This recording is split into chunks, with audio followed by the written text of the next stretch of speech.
Queriers. This is Quelling Your Query Conundrums with Anne Rose and her sidekick, me, Lynn Heymont.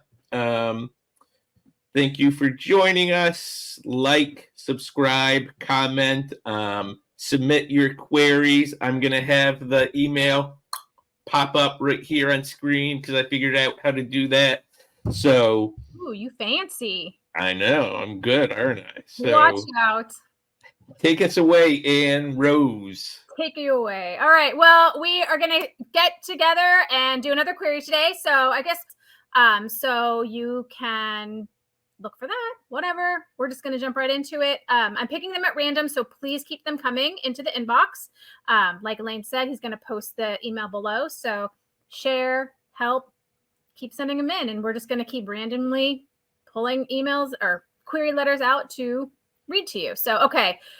This one has a little bit of magic in it, so I'm pretty sure I'm going to be very terrible at reading it. So just be aware, I'm not a good out loud reader, and I'm sorry if I mess up some of these words, okay? So, Dear Anne Rose, that's me. Title is a 61,000-word upper middle grade fantasy novel that seeks to bridge the MG to YA gap. It weaves a tale about self-discovery, the songs within us, the familiars in search of their witches, and the rich, woodsy world building of Elliot Sheffers? Do you know who that is? Is that how you say it? Oh, okay, perfect. Okay. Lost Rainforest series with the I don't have the... Not to interrupt, but I don't have the queries in front of me. You didn't send them. Which is, I'm going in blind, so it's good. I'm going in blind. I want to go in blind. You have access to the same box I have access to. But I want to go in blind. I like hearing it on the spot. Okay. The Rainforest series with folkloric wonder of Rebecca Roanhorse's Race to the Sun. Okay. The magic tree that protects the familiars withers. Scree wants to. No, he needs to help. He's just not sure he can. After all, he's only an untrained squirrel who's never even heard the summoning call of his witch. Yet he's the only healer left. Drumming magic into the roots, he discovers the sickness lies not in the bark or leaf, but in human lands. That necromancers have severed the connection between witch and tree, and he realizes that to save the tree, his pack, and himself, Scree must save the witch. Then there is a bio, and thank you very much for your time and consideration. I can't wait to hear your thoughts. Well, I think that the opening paragraph, because I like to start there, obviously. I like how they just jump right in. That works for me. I don't need a personalization personally. I don't need you to tell me that I take middle grade fantasy because I do. So I thought the first paragraph worked fine. The one question that I had when I read it, though, is that it says that this novel seeks to bridge the middle grade to YA gap. So if you're seeking to bridge middle grade and YA, what shelf is it sitting on? So how would you pitch it to editors? Would you tell them that, or would you say it's middle grade or YA? So I would pick one over the other. I would pick a specific place that it could sit on the shelf, because at the end of the day, we have to sell it to someone who has to put it on a physical shelf. That's the goal, right? Like the goal is to put it on a physical shelf somewhere. So they need to be able to squarely say it's going to go on this shelf. So for the story that it talks about below, we'll kind of talk about that a little bit more. It kind of sounds more middle grade to me, but then it also talks about necromancy. So that's, I'm not sure if that's really a middle grade. What do you think, Lane? I honestly defer to your opinion, but having sold horror that happens to be middle grade, like Suzanne Young's What Stays Buried, which was just on the preliminary ballot for Bram Stoker Award, fingers crossed. I think middle grade can deal with death and the dead, because that's about a ghost and the spirits and all that jazz.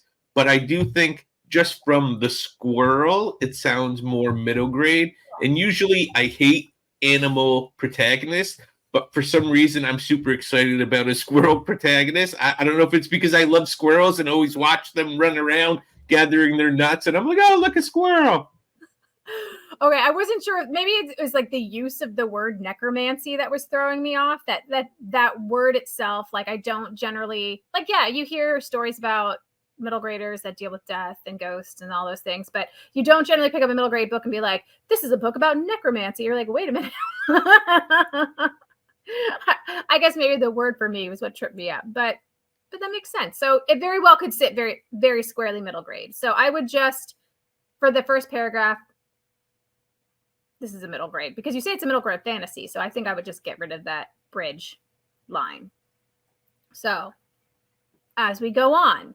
So I think when we get to like the meat of it, like you're right, it sounds fun. Like there's this squirrel protagonist, you don't really know what he's doing, which I think is adorable. But the problem I think is that the plot itself isn't really clear to someone who doesn't already know the story, right?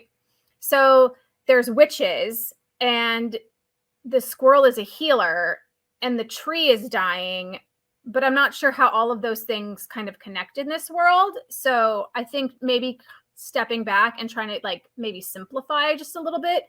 In a fantasy, we do need like that world building line. So like in a world where squirrels are alive, well, they're like the movies. Yeah, something. So it's like a quick anchoring pair, like sentence, just to kind of give us a worldview, and then hit those. Who's the main character? What does he want? What stands in his way? What happens if he fails?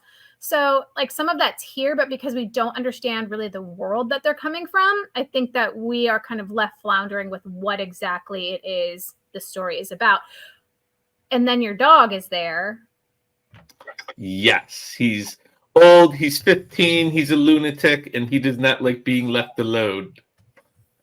So when talking about the squirrel, you mentioned healer, and that's where I got confused because I thought maybe squirrel was a euphemism for a person because, I mean, it sounds now that I think about it that the squirrel is like the witch's familiar.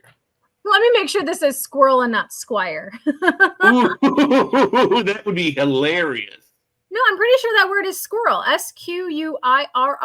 Squirrel, right? Yeah, that's squirrel. Okay. Because, I mean, I would definitely get them mixed up. So, no, it's a squirrel. Okay.